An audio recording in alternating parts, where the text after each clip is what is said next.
대한민국의 조용기 목사님을 소개합니다. 말씀을 나누겠습니다. 이스라엘 백성들이 멸망당한 이유는 다른 것 무엇보다도 우상 숭배한 죄 때문인 것입니다. 다윗 왕이 하나님의 축복으로 주변의 원수들을 다 정복하고 태평성대한 나라를 그 아들 솔로몬에게 넘겨주었습니다.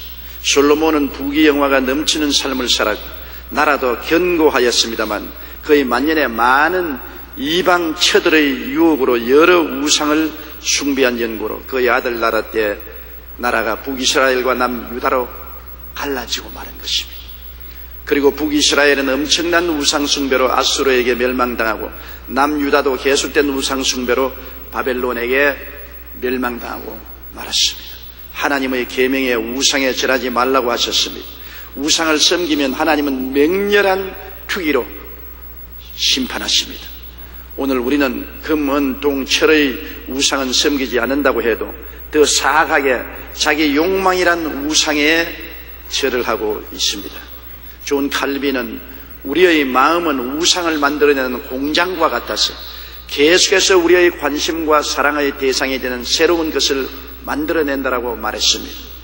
오늘 우리는 금, 동, 철의 우상을 섬기지 않는다 해도 더 사특하게 자기 욕망이란 우상에 절하고 있습니다. 하나님보다 앞세운 어떠한 욕망도 우상이 됩니다. 내 남편, 아내, 자식들도 하나님보다 앞세우면 우상이 됩니다. 내 직업이나 사업이나 취미도 하나님보다 앞세우면 그것은 분명하게 우상이 되는 것입니다. 성경에는 우상에 절하지 말라고 하나님께서 엄히 말씀한 것입니다. 아담의 범죄는 자기 욕망이란 우상 앞에 무릎을 꿇은 죄인 것입니다. 아담은 하와는 뱀에게 책임을 전가했지만 실상은 하나님처럼 되고 싶은 욕망이란 우상 앞에 그들이 절을 한 것입니다. 창세기 3장 4절로 5절에 뱀이 여자에게 이르되 너희가 결코 죽지 아니하리라. 너희가 그것을 먹는 날에는 너희 눈이 밝아 하나님과 같이 되어 선악을 알 줄 하나님이 아심이라. 하나님과 같이 된다는 유혹에 빠져서 탐욕을 가졌습니다. 사람이 사람으로 살아야지 사람이 하나님이 되고자 하는 것은 탐욕인 것입니다. 그러나 그 탐욕이란 우상에 무릎을 꿇었습니다. 하나님보다 탐욕을 더 사랑하고 하나님을 희생 제물로 바쳤습니다. 그 결과로 아담과 하와는 버림을 당하고 마른 것입니다. 톨스토이의 단편 사람에게는 얼마만큼의 땅이 필요한가에 보면 바음이라는 농부의 이야기가 있습니다. 바음은 제법 넓은 농전을 장만한 사람인데 항상 더 많은 땅을 갖고 싶은 탐욕에 사로잡혀 있습니다. 더 많은 땅을 그러던 어느 날 얼마간의 돈을 내면 갖고 싶은 만큼의 땅을 가질 수 있는 곳이 있다는 소식을 들었습니다. 그는 자신의 소유를 모두 팔아 한 걸음에 그곳으로 뛰어갔습니다. 그곳의 지주는 농부에게 당신이 하루 종일 걸어 다닌 만큼의 토지를 가질 수 있습니다. 단 조건 하나 있는데 해가 지기 전에 반드시 출발 지점에서 떠난 곳이나 출발 지점으로 돌아와야 당신이 걸어간 땅이 다 당신 땅이 됩니다. 그래서 그는 출발했습니다. 점심 박스를 들고서 땅을 더 많이 차지하기 위해서 있는 힘을 당하여 뛰기 시작하는 것입니다. 그는 뛰고 또 뛰고 뛰었습니다. 가슴이 터질 것 같고 숨이 턱에 닿았습니다. 그래도 땅을 더 차지해야지. 그래서 쉬고 싶은 욕망도 버리고 점심을 먹어야 되겠는데 점심 먹는 시간이 아까워서 점심 박스를 그냥 달랑 허리에 찬 채 그대로 뛰었습니다. 정오가 되자 기진맥진했습니다. 해가 중천에 높이 떠서 뛰었는데 땀은 투성이가 되었습니다. 그래도 더 뛰어야지. 그러자 어느덧 해가 뉘엿뉘엿 가는데 빨리 이제는 돌아온 곳으로 가야 이제까지 뛴 땅이 자기 것이 됩니다. 사생 결단을 하고 있는 힘을 다해서 뛰는데 심장이 입에 튀어나올 것 같습니다. 정신이 아찔했습니다. 사력을 다하여 그는 해가 지기 전에 결점골에 도착하자마자 쓰러져서 죽어버리고 말았습니다. 그래서 장례를 지는데 그가 차지한 땅은 2평도 안 되었습니다. 불과 2평밖에 차지할 수 없는 그 사람이 욕심을 내어서 있는 힘을 다하여 하루 종일 뛴 결과에 그는 목숨을 잃어버리고 말한 것입니다. 아담과 하와가 탐욕으로 하나님을 반역하고 거역하고 얻은 것은 무엇입니까? 이 세상에 저주받은 땅밖에 없었던 것입니다. 우상이란 바로 욕망을 섬기기 때문에 다가오는 것입니다. 우상 숭배는 우리에게 마음의 분열과 고통을 가져오고 생활의 분열과 고통을 가져오고 삶의 우선순위를 바꿈으로 말미암아 혼돈과 좌절과 절망을 가져오는 것입니다. 우상 숭배만큼 우리 인생을 좌절과 절망에 처하게 한 것은 없습니다. 아름답고 행복하게 결혼한 가정도 남편이 사업이라는 욕망이 들어와서 탐욕이 들어오면 아내도 버리고 가정도 버리고 사업한다고 뛰다가 가정도 파탄에 이르고 자기의 건강도 잃어버리고 마는 것입니다. 사람은 먼저 그 나라와 그 일을 구하고 하나님을 먼저 섬기고 살도록 만들어 놓은 것입니다. 그것이 인생의 질서인 것입니다. 하나님이 내 마음에 먼저 섬김이 되고 하나님을 따라서 살면은 모든 것이 질서가 잡히고 가치가 정연하게 서게 되고 삶의 행복을 누릴 수가 있는 것입니다. 아담이 하나님의 부르심을 받았습니다. 75세 때 하나님께서 내 부모 전토 아비 집을 떠나 내가 지시할 땅으로 가라고 말했었습니다. 그는 하나님의 지시를 따라서 그 아내 사레와 롯을 데리고 많은 재물과 종들을 다 정리정돈해서 데리고 가나안 땅에 왔습니다. 그런데 가나안 땅에 오니까 큰 기근이 가나안 땅에 왔습니다. 가나안 땅에 왔을 때 하나님은 아브라함에게 창세기 12장 7절에 야훼께서 아브라함에게 나타나 이르시되 내가 이 땅을 내 자손에게 주리라고 명령을 하셨습니다. 하나님은 가나안 땅에 가라고 하셨습니다. 그 이외에 다른 데 가라고 말하지 않았습니다. 그러나 큰 기근이 다가왔습니다. 왜냐하면 하나님에 대한 불순종 때문에 기근이 다가오는 것입니다. 하나님은 사레의 손을 잡고 가나안 땅에 가라고 했지 하란에서 얻은 모든 재산과 종들을 다 데리고 아비 집인 롯을 데리고 가라고 말하지 않았었습니다. 그런데 하나님께 순종하되 100% 순종하지 않고 50% 정도만 순종했기 때문에 하나님의 불순종으로 말미암아 기근이 다가온 것입니다. 그는 자기의 마음에 탐욕을 버리지 못했습니다. 하나님을 섬기되 탐욕과 함께 섬기기를 원했습니다. 그래서 반쯤 순종해서 가나안 땅에 왔기 때문에 가난이 다가왔습니다. 큰 흉년이 다가온 것입니다. 아주 기근으로 말미암아 모든 운물은 다 마르고 풀은 다 마르고 짐승떼들은 굶어 죽고 종들은 다 뿔뿔이 헤어지고 결국에는 자기 아내와 조카밖에 남지 않았습니다. 그런데 그때 아브라함이 우상 숭배한 자기 탐욕을 회개하고 돌아섰으면 하나님이 도로 그를 축복해 주셨을 것인데 자기의 처자가 굶주리고 조카가 밥 달라고 우는 것에 마음이 가련해서 가족을 사랑하고 동정하는 마음이 하나님의 명령보다 더 중하게 느껴졌습니다. 그래서 아내와 조카의 삶을 위해서 하나님의 말씀을 저버리고 그는 애굽으로 내려간 것입니다. 그는 우상을 섬겼습니다. 아내와 조카의 삶이 우상이 된 것입니다. 하나님 말씀보다도 아내와 조카를 살리기 위해서 가라워하지 않은 애굽으로 내려간 것입니다. 우상 숭배하고 애굽으로 내려간 그의 삶이 어땠습니까? 우상 숭배가 많은 좌절과 절망과 고통을 가져옵니다. 아내도 바로왕에게 뺏기고 그는 좌절과 절망의 세월을 보내고 처참한 시련을 겪었던 것입니다. 이러므로 여러분 우상 숭배만큼 우리에게 고통과 괴로움을 가져오는 것이 없습니다. 그는 회개하고 돌아와서 가나안 땅에서 하나님을 섬기고 잘 살았으나 85세의 하갈이란 첩을 취한 고로 다가온 그 마음의 갈등과 가정적인 고통은 형언할 수 없습니다.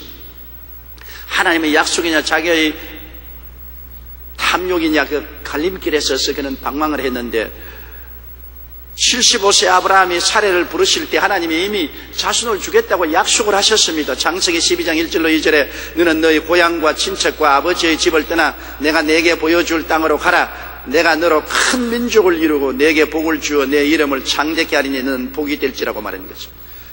큰 민족을 이루어 주겠다고 약속을 했는데 가나안 땅에 들어온 지 10년이 되어 85살이 되니까 그만 의심이 들어왔습니다. 하나님의 약속의 말씀에 대한 의심이 들어왔습니다. 내 나이 85, 내 아내 75인데 과연 자녀를 얻을 수 있을까?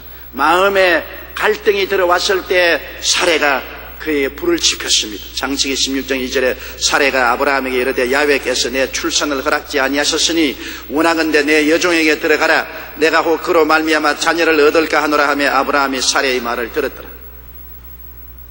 그는 하나님의 말씀보다도 자기가 후손을 얻겠다는 탐욕의 노예가 된 것입니다. 자손을 얻겠다는 탐욕이 그에게 우상이 되어서 우상에 절을 했습니다. 그 결과로 다가온 고통과 괴로움은 지금까지 계속하고 있는 것입니다. 아브라함이 4천년에 걸쳐 이삭과의 자손과 이스마엘의 자손이 가나안 땅을 차지하기 위해 피 흘리는 싸움을 벌였습니다. 모세로부터 솔로몬에 이르기까지 기원전 시대에는 이삭의 자손인 유대인이 우위를 차지했습니다.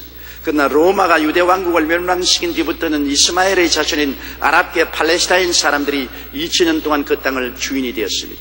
그러다가 2차 대전 이후 이스라엘이 건국되면서 팔레스타인 사람들은 그 땅으로부터 쫓겨났습니다. 이후 이곳 중동 지역은 지구촌의 화약고가 되고 이삭의 자손 유대인과 그 첩의 자손 아랍 민족이 끝없는 전쟁을 계속하고 있는 것입니다.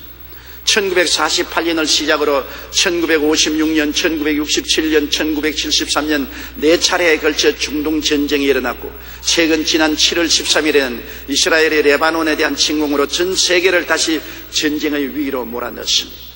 이 모든 일은 아브라함이 하나님의 약속 대신 육체의 정욕이라는 우상을 쫓아 하가를 취했던 행동이 낳은 결과인 것입니다. 욕심이 잉태한 즉 죄를 낳고 죄가 장성한 즉 사망을 낳습니다. 죄가 장성하여 중동 일대의 사망입니다. 매일같이 포탄 소리가 나고 전쟁 소리가 나고 비행기가 뜨고 헬기가 뜨고 죽이고 피를 흘리고 고통이 지금도 계속하는 것입니다. 아브라함이 하나님의 약속보다도 자기의 욕심이라는 우상에 절을 한 결과로 다가온 고통이 오늘 현재에도 일어나고 있는 것입니다. 욕심이 잉태하면 죄를 낳게 되고 죄가 장성하면 사망을 낳습니다. 야고보 1장 14절로 15절에 오직 각 사람이 시험을 받는 것은 자기 욕심에 끌려 미혹됨이니 욕심이 잉태한 즉 죄를 낳고 죄가 장성한 즉 사망을 낳는다고 말한 것입니다. 사람들은 욕심이 생기면 하나님의 인도를 받지 않습니다. 받으려고 생각하지 않고 하나님조차도 자기 욕심으로 끌어당기려고 하는 것입니다. 어떤 사람이 길을 가다가 사거리를 만나 어느 쪽으로 갈지 결정을 못하고 있었습니다. 그는 동쪽으로 가야 되겠다는 마음을 딱 정하고 난 다음에 기도를 했습니다. 하나님 인도를 해주셔서 지팡이를 던질 테이니 지팡이가 가르치는 방향으로 가겠습니다. 그러면 지팡이를 툭 던지니까 지팡이가 서쪽을 가리켰습니다. 그가 말하기를 하나님도 실수를 하시네. 지팡이를 다시 던지겠습니다. 이번엔 지팡이를 던지니까 북쪽을 가리켰습니다. 하나님 또 왜 실수를 하십니까? 하나님이 실수를 하지 말으셔야지요. 그리고 이번에는 지팡이를 던지니까 동쪽을 가리키는, 그러면 그렇지 하나님이 실수를 안 하셨군. 동쪽으로 가는 것이 하나님 뜻인 줄 알고 가겠습니다. 그리고 동쪽으로 갔다는 이야기가 있는 것입니다. 자기가 이미 동쪽으로 가겠다고 마음에 결정하고 난 다음에 어떠한 하나님의 인도도 하나님이 실수했다고 생각하는 것입니다. 우리의 신앙이 이런 식이 되면 안 됩니다. 하나님의 뜻대로 산다고 하면서 자기 고집과 욕망에 따라 살면 결국 욕심이 잉태하고 죄를 낳게 되고 죄가 장성한 즉 사망을 낳게 되고 마는 것입니다. 우리의 일생의 위대한 헌신이란 무엇인 것입니까? 자기 속에 있는 탐욕이라는 우상을 깨뜨리는 것이 위대한 헌신인 것입니다. 뭐 헌신이라고 하니까 산기도를 열심히 한다, 새벽기도를 열심히 한다, 철야를 하겠다, 금식한다, 고행을 한다, 그래서 위대한 헌신을 한다. 그것은 부차적인 문제인 것입니다. 가장 근원적인 문제가 자기 탐욕을 깨뜨리는 것입니다. 사람들마다 자기 속에 탐욕이란 우상을 섬기고 있습니다.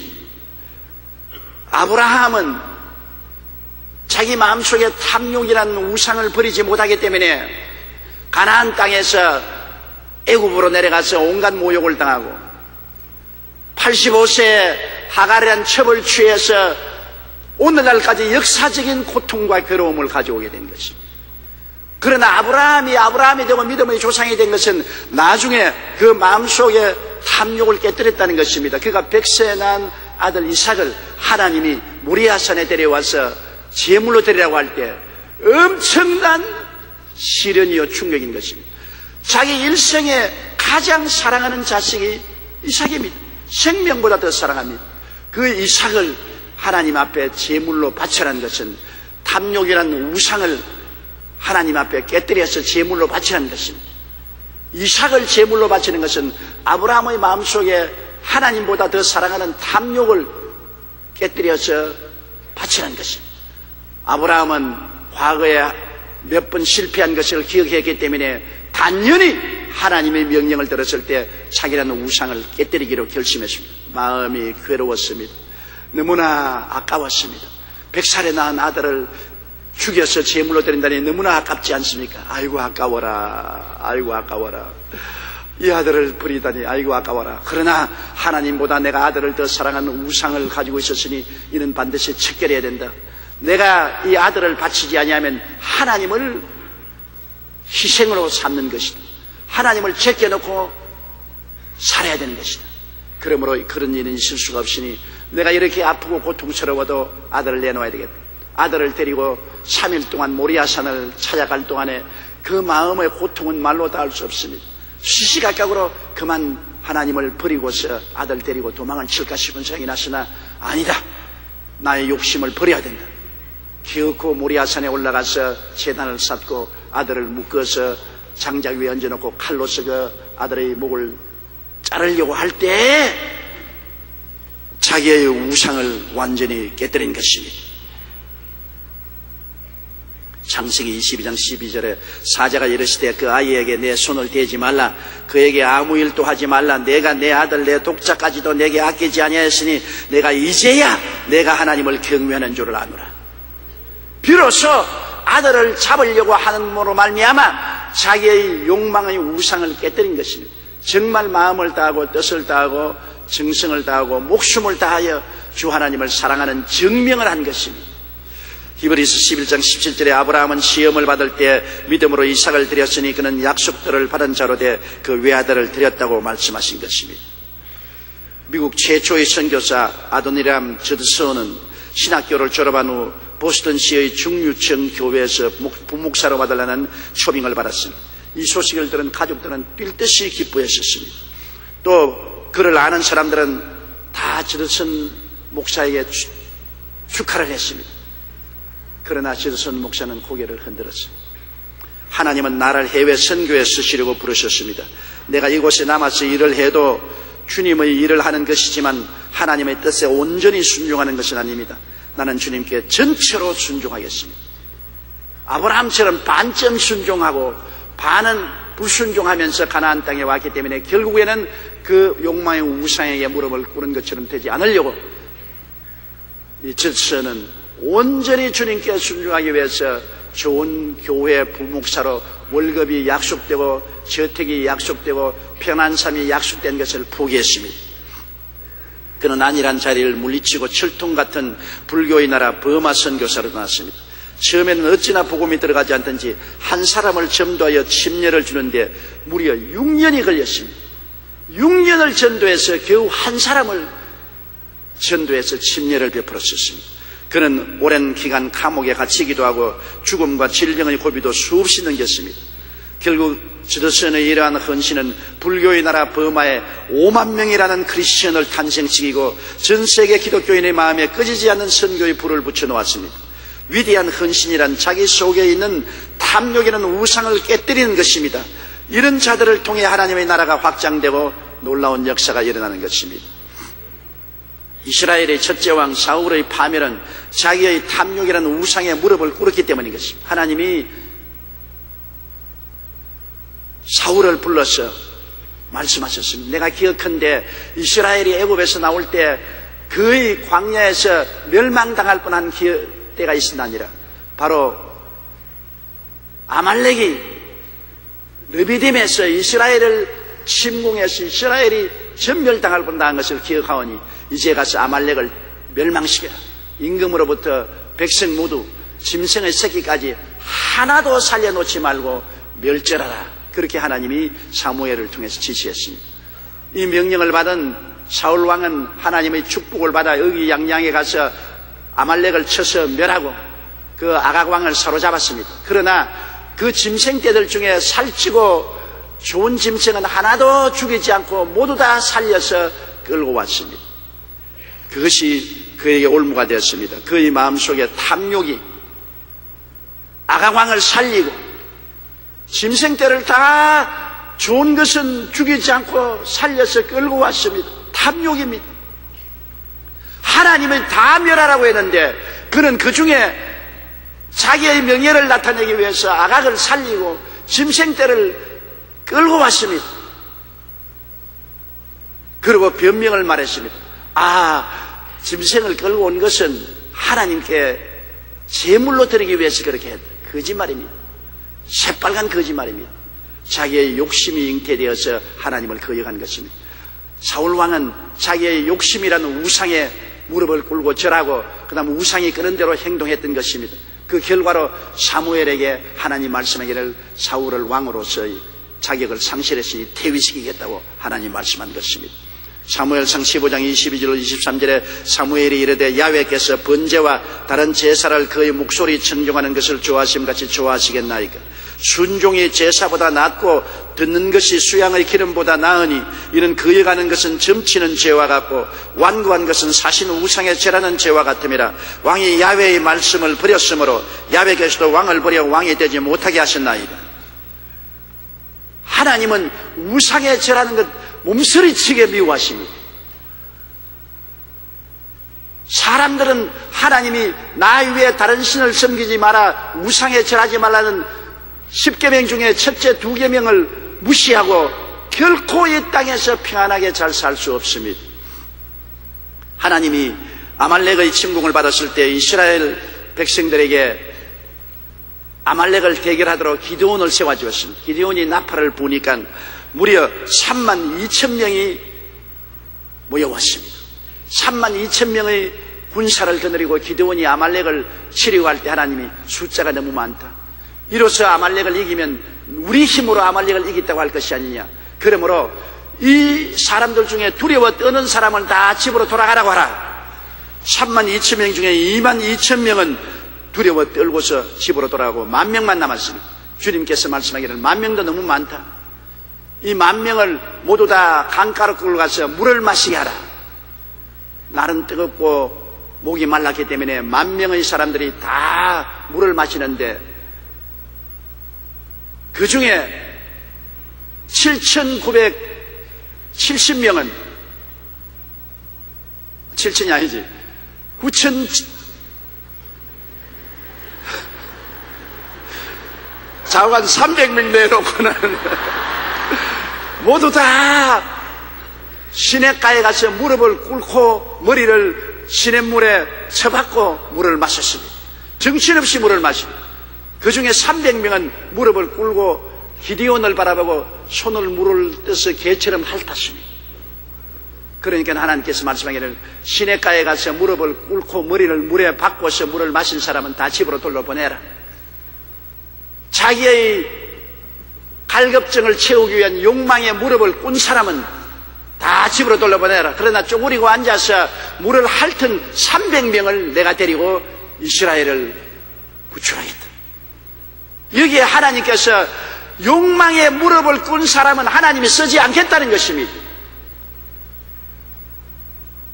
목이 말라 갈급하더라도 하나님의 명령이면 순식간에 뛰어가겠다고 생각하고 쪼그리고 앉아서 기드온을 쳐다보고 물을 핥은 사람은 욕망에 무릎을 꿇은 사람이 아닙니다. 그러나 그 이외의 모든 사람은 욕망에 무릎을 꿇고 머리를 물속에 박고서 물을 마신 사람은 하나님이 먼저가 아니고 욕망이 먼저이기 때문에 이런 사람은 주님께서 사용하지 않겠다는 것입니다. 오늘날 또 우리가 크고 작은 모든 일에 욕망을 먼저 앞세우면 하나님이 버리시는 것입니다. 무릎을 꿇지 않고 물을 마신 300명을 보십시오. 사사기 7장 6절로 7절에 손으로 움켜 입에 대고 핥는 자의 수는 300명이요 그 외의 백성은 다 무릎을 꿇고 물을 마신지라. 야훼께서 기드온에게 이르시되 내가 이 물을 핥아 먹은 300명으로 너희를 구원하며 미디안을 내 손에 넘겨주리니 남은 백성은 각각 자기의 처소로 돌아갈 것이니라 하시니라. 우리는 항상 욕망이라는 우상 앞에 무릎을 꿇기 때문에 우리는 시험을 당하고 고통이 다가오는 것입니다. 나는 금이나 은이나 동이나 철로 만든 우상에 절하지 않았습니다. 그러나 하나님은 여러분의 속을 들여다봅니다. 나보다 더 사랑하는 것이 무엇이냐 한번 생각해보라. 하나님보다 더 사랑한다는 것은 욕망에 무릎을 꿇은 것입니다. 벌써 하나님과의 관계가 두절된 것입니다. 우상에 절을 하고 있는 것입니다. 나 외에 다른 신을 두지 말라, 우상에 절하지 말라 하는 말을 우리는 마음속에 깊이 새겨야 됩니다. 불신앙인은 자기라는 다른 신을 섬기고 있습니다. 오늘날 예수 안 믿는 사람, 하나님을 섬기지 않은 사람은 하나님을 그냥 섬기지 않은 것이 아니라 자기가 신인 것입니다. 하나님을 믿는 것이 아니라 자기를 믿고 하나님을 섬기는 것이 아니라 자기를 섬기고 사는 것입니다. 에레미야 2장 13절에 내 백성이 두 가지 악을 행하였나니 곧 그들이 생수에 그는 데는 나를 버린 것과 스스로 웅덩이를 판 것인데 그것은 물을 가두지 못할 터진 웅덩이라고 말한 것입니다. 하나님을 버리고 인본주의로 자기 힘을 의지하고 자기 능력으로 인생을 살겠다는 것은 벌써 자기를 신으로 섬기는 것입니다. 그러나 믿는 자는 자기 탐욕이라는 우상 앞에 무릎을 꿇을 때가 너무나 많습니다. 자기는 그렇지 않다, 하와 탓에 뱀 탓이라고 하지만 실상은 자기 탐욕 때문에 우상에 무릎을 꿇은 것입니다. 모든 시험과 환난이 우상 숭배 때문에 온다는 것을 깨달아 알아야 되는 것입니다. 탐욕이라는 우상 숭배는 삶의 가치를 뒤엎어 놓습니다. 생활의 방향을 엉뚱하게 하게 만드는 것입니다. 탐욕이라는 우상에 절하고 난 다음에 분쟁과 분열과 시기와 분노와 질투와 고통과 질병과 괴로움이 다가오는 것입니다. 그렇기 때문에 하나님께서 우상에 절하지 말라고 한 것입니다. 골로새 3장 5절에 땅에 있는 지체를 죽이라. 곧 음란과 부정과 사욕과 악한 정욕과 탐심이니 탐심은 우상 숭배라고 말한 것입니다. 마음의 탐욕은 바로 우상 숭배로 하나님이 규정 지은 것입니다. 그렇기 때문에 회개하고 주 하나님만 섬기고 그 앞에 절해야 되는 것입니다. 내 탐욕에 절하면 안 됩니다. 회개를 하고 마음이 아프고 아쉽지만은 탐욕은 죽여야 되는 것입니다. 탐욕을 하나님과 겸하여 섬길 수가 없습니다. 많은 사람이 하나님도 섬기고 우상도 섬기겠다고 하는데 그것은 어림도 없는 것입니다. 하나님은 탐욕을 섬기는 사람하고 같이 있지 않습니다. 빛과 어두움이 같이 못합니다. 하나님이 벨리알과 같이 하지 못합니다. 성전과 우상이 정각이 같이 못하는 것입니다. 오직 하나님 한 분만 우리가 섬겨야 되는 것입니다. 하나님 한 분만 우리가 사랑하고 모셔야 되는 것입니다. 누가복음 12장 15절에 삼가 모든 탐심을 물리치라. 사람의 생명이 그 소유의 능력한 데 있지 아니하니라고 말하는 것입니다. 소유가 많다고 행복하나요? 부귀영화 공명이 있다고 행복하지 않습니다. 탐욕을 우상으로 섬기고 그 우상의 제단에 부귀영화 공명을 다 갖다 바친다고 해서 마음의 행복이 결코 있지 않습니다. 행복은 하나님 섬기는 데서만 찾아오는 것입니다. 하나님 아버지와 예수님을 섬기는 곳에만 행복이 찾아오게 되는 것입니다. 왜냐하면 사람은 하나님의 형상과 모양으로 지음받았기 때문에 하나님과 그 아들 예수님이 우리 마음을 점령해야 비로소 행복과 기쁨과 평안이 있지, 하나님과 예수님 자리에 우상을 갖다 놓으면 결코 행복과 평안이 없습니다. 이 세상의 부귀영화 공명이 행복을 가져올 것이라고 생각하는 것은 굉장한 착오요 잘못인 것입니다. 아담과 하와가 선악과를 따먹으면 행복이 다가오고 기쁨이 다가오고 즐거움이 다가올 줄로 크게 착각한 것과 똑같은 것입니다. 그러므로 우리는 죄를 자백해야 돼요. 탐욕의 죄를 자백해야 되는 것입니다. 요한인 1장 9절에 만일 우리가 우리 죄를 자백하면 저는 미쁘시고 이로우사 우리 죄를 사하시며 모든 불의에서 우리를 깨끗하게 해주실 것이라고 말씀한 것입니다. 이솝 우화에 보면 개구리들이 사는 연못에 황소가 한 마리 와서 물을 마시는데 엄청나게 크거든. 그 개구리 애들이 아버지를 보고 아버지 저 황소만 좀 커질 수가 있느냐, 아버지가 내가 왜 황소가 못돼? 나도 커질 수 있지. 어디 한번 해봐. 어디 한번 해봐. 개구리가 자꾸 공기를 들어 마셨습니다. 배가 볼록해지면서 황소처럼 되려고 하는데 그 애들이 아직도 어림없어. 황소에 비교하면 어림도 없어. 더 크게 해봐. 더 크게 해봐. 그러니까 뻥 크더니만 배가 터져버렸습니다. 창자가 사방으로 흩어지고 개구리는 죽고 말한 것입니다. 결국은 황소처럼 크게 되려고 하다가 배 창자가 터져버리고 말한 것입니다. 이 이솝우화는 우리에게 가르치는 바가 많습니다. 우리에게 주어진 하나님의 축복 이외에 분수를 뛰어넘어 욕심을 가지면 결국은 파멸한다는 것입니다. 분수를 뛰어넘으면 파멸해요. 북한이라는 나라 보십시오.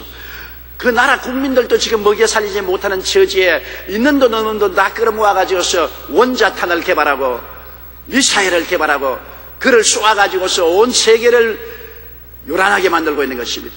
결국은 황소 앞에서 개구리가 배불리는 것입니다. 미국이나 일본이나 구라파 앞에서 우리도 한번 그렇게 되어보자. 국민들을 굶기고 굶주려 죽이면서 무기를 만들어서 대적하려고 하다가 결국에는 터지고 맙니다.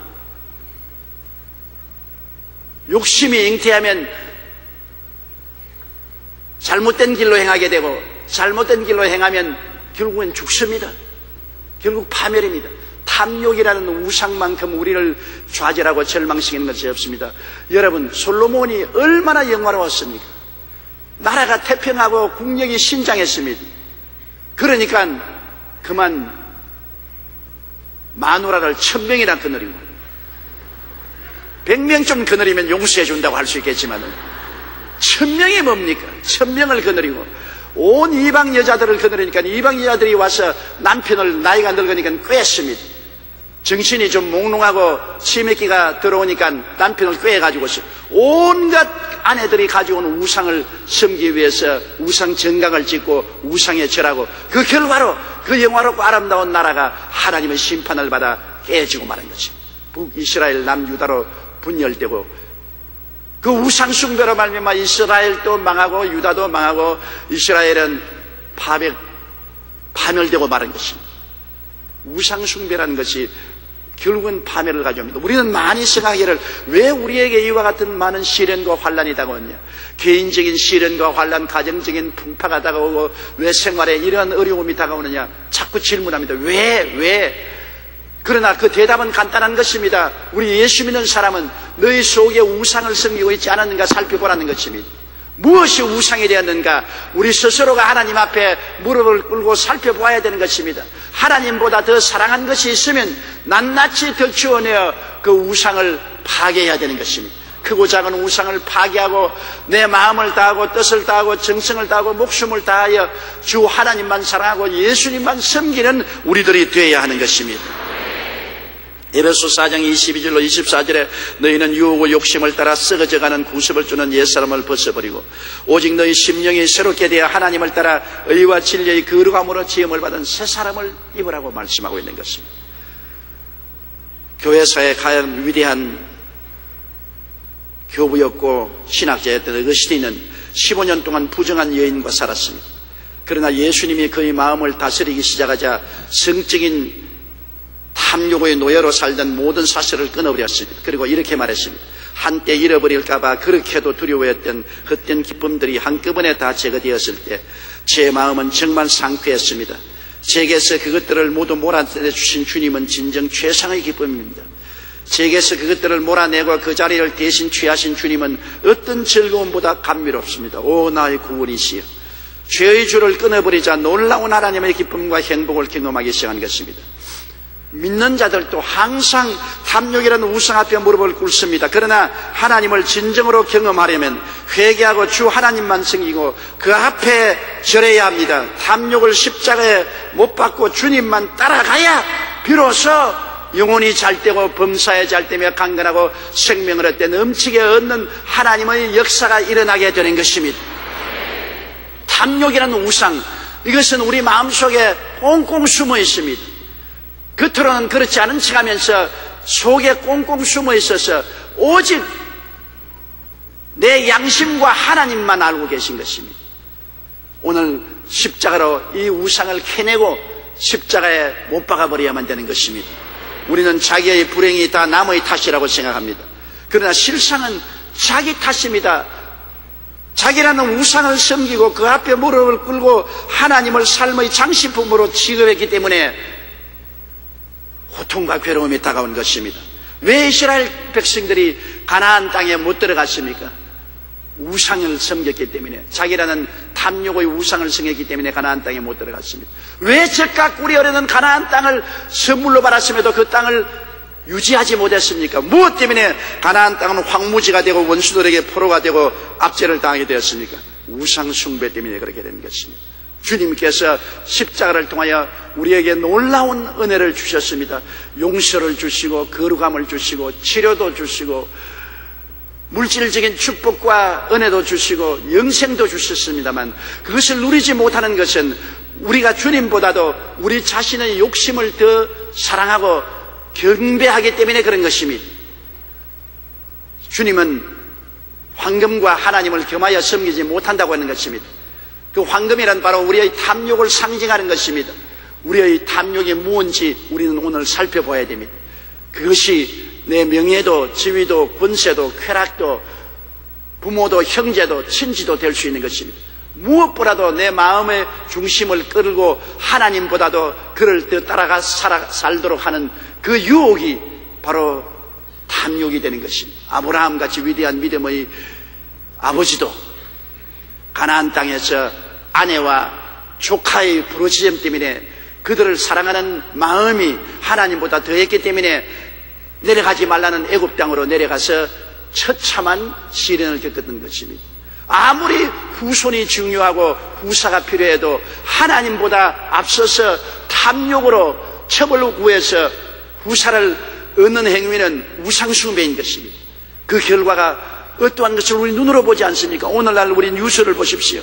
CNN 뉴스나 우리 한국의 뉴스에 보면 계속해서 이스라엘과 지금 레바논 전투가 온 중동에 전투로 번질 수 있는 위험이 있지 않습니까? 이것이 옛날 아브라함의 우상숭배가 지금도 이삭의 자손과 이스마엘 자손들 간의 비참한 전쟁으로 계속되고 있는 것입니다. 여러분, 오늘 이 시간에 여러분 삶 가운데 모든 슬픔과 고통과 환난과 절망을 쫓아내려면 내 마음속에 우상부터 깨뜨려야 되는 것입니다. 우리 집에 쓰레기를 쌓아놓고 난 다음 왜 똥파리가 짜였냐, 왜 구더기가 득실거리냐, 왜 냄새가 나느냐, 아무리 불평해도 소용이 없습니다. 쓰레기 더미를 치워야 되는 것입니다. 내 마음속에 탐욕이라는 우상을 치우기 전에는 이 세상에 모든 시련과 환난과 고통이 다가와도 불평해서 소용이 없습니다. 그것은 내가 그것을 불러들이고 있는 것입니다. 하나님이 내 마음을 점령하시고 예수님이 내 중심에 우뚝하게 서시면 모든 시험, 환난, 고통은 사라지고 하나님의 기쁨과 평안이 충만하게 되는 것입니다. 여러분의 마음에는 정말 아버지와 아들이 보좌를 점령하고 여러분을 다스리고 있습니까? 그렇지 않으면 여러분이 하나님과 세상을 겸하여 섬깁니까? 하나님과 나의 탐욕을 겸하여 섬기려고 하는 것입니다. 절대로 하나님은 겸하여 섬기는 자리에 오지 않는다는 것을 알아야 될 것입니다. 우리 고개 숙여 기도드리겠습니다.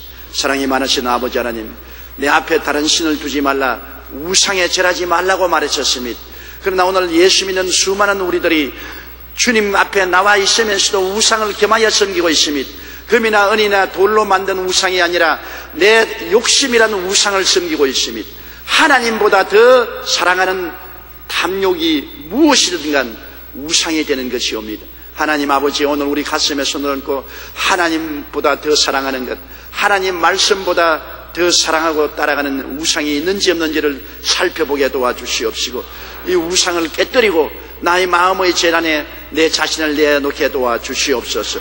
아브라함이 자기의 탐욕의 대상인 이삭을 모리아산에 제물로 얹어놓은 것처럼 우리 마음의 탐욕의 대상을 모두 다 오늘 제단에 얹어놓고 불로 태워버리게 도와주시옵시고, 오직 하나님 아버지와 아들 예수님만 사랑하고 경배하고 섬기게 도와주시옵소서.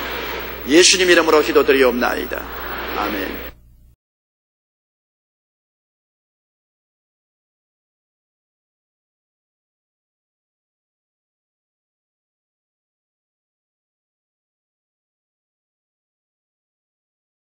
할렐루야. 아멘. 목사님 감사합니다. 구독과 좋아요는 제작하는 데 힘이 됩니다. 감사합니다.